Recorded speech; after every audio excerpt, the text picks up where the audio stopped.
Hey everyone, my name is Wedge and welcome back to our Best of the Rest series where we cover all the interesting Magic Origins cards not spoiled individually. In this episode, we're going to set some fires with the rest of the red cards. Let's hope for some interesting spells that are just a little bit worse than blue spells, shall we?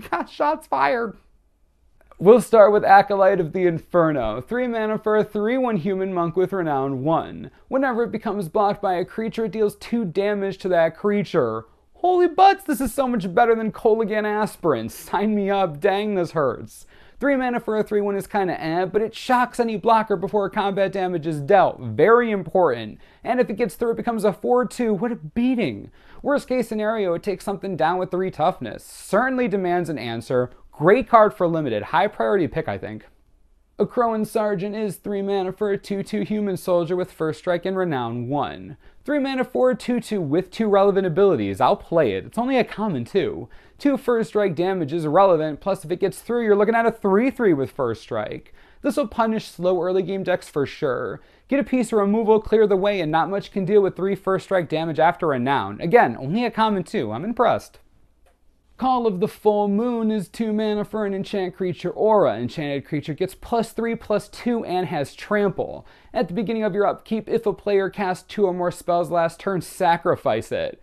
I am in love with the throwback to Innistrad here. The whole casting 2 spells thing goes back to the werewolf flip mechanics we saw in that block. Fantastic flavor. That aside, +3/+2 and trample for 2 mana? I mean, sure they can play 2 spells, but if it's the early game, a lot of decks don't even have the ability to do that, let alone the desire to throw all their stuff out early. What's nice is that even if they play 2 spells, the enchantment dies, not your creature. I like that a lot. This is definitely playable in Limited. I'd actually really like to see this in Standard. Turn 1 Swift Spear, turn 2 Call, swing 5. The pain. Demolish is back, and no one rejoice because land destruction is still outrageously overcosted and makes me sad. I miss Sinkhole. Those were the days. Why wouldn't they reprint Dragon Fodder in Magic Origins? Of course they did. It wasn't enough to just have it in Dragons of Tarkir. No, they just had to bring it back again. How hard are they going to shove goblins down your throats before you play this deck? Honestly, how hard? I can't even right now. Goblins, we are in so much trouble. Enthralling Victor is 4 mana for a 3/2 human warrior. When it enters the battlefield, gain control of target creature an opponent controls with power 2 or less until end of turn. Untap it, it gains haste until end of turn. Oh my, those abs. Wow, do you lift a lot? Like maybe, do like a lot of, crunches or something? I mean, just saying, you got like a 16 pack there, just fry some eggs on that chest. This got weird. This is weird now. We should move on. Gira per Aether Grid is 3 mana for an enchantment. Tap 2 untapped artifacts you control to have the grid deal 1 damage to target creature or player. This card can go right into Commander decks for days. I'd love to see an engine like this in Standard, but I think the format is just too explosive for something like this to really catch on. You would need to integrate it into Jeskai Ascendancy, which is already a tall order because that deck is super tight to begin with. Unfortunate, really, the card is real cool. Majoring Bully is 2 mana for a 2/2 human warrior with prowess that attacks each turn if able. I'm okay with this. A 2/2 for 2 is always good in my book, and it gets buffed when you cast a non-creature spell. Even though it has to attack every turn, at least there's something you can do to give it a bit more fight. Attacking for 3 on turn 3 isn't so bad ever, really. Plus it's a red deck, shouldn't be too hard to trigger that multiple times if need be. I like it, it's a good filler card. Prickle Boar is 5 mana for a 3/3 boar. As long as it's your turn, the boar gets +2/+0 and has First Strike.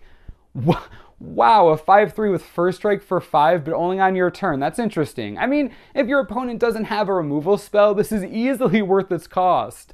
A 5/3 with First Strike, what's going to beat that in combat in a limited deck? Not a lot, but an absolute bomb common. I'll definitely pick up some of these if I'm drafting any kind of red deck. We're talking major punishment. If your opponent has no removal, like serious punishment, 5 First Strike damage, yikes. Ugh. Skyraker Giant is 2 colorless and 2 red for a 4/3 giant with reach? Wait, reach on a red card? Don't they? You can put reach on this thing, but you can't put it on Greatheart?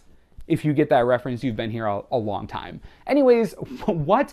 I'll play this for days in Limited. A red creature that can block flyers? Heck yes. As a blue player, I actually hate this. One of the nice things about playing against red was that without dragons, they usually didn't have much in the way of flying defense. This card is changing the color rules and does it in a really impactful way. Wow, certainly early pick consideration when drafting. Because more goblins, Subterranean Scout is 2 mana for a 2/1 Goblin Scout. When it enters the battlefield, target creature with power 2 or less can't be blocked this turn. Why are you doing this, Wizards? Goblin Rabblemaster, Goblin Pile Driver, both of them unblockable with this card. How is that even fair? Honestly, how? How many different cards do you have to give to Goblin players? I'm done. What even is standard? Unblockable Goblins. It's unbelievable. This seems like the perfect place to end this video. Goblins, what did you all think about the rest of the red cards? I'm usually not a fan of red, but I think they might have the strongest, best of the rest power among the colors we've looked at so far. They have a lot going on. I'm impressed.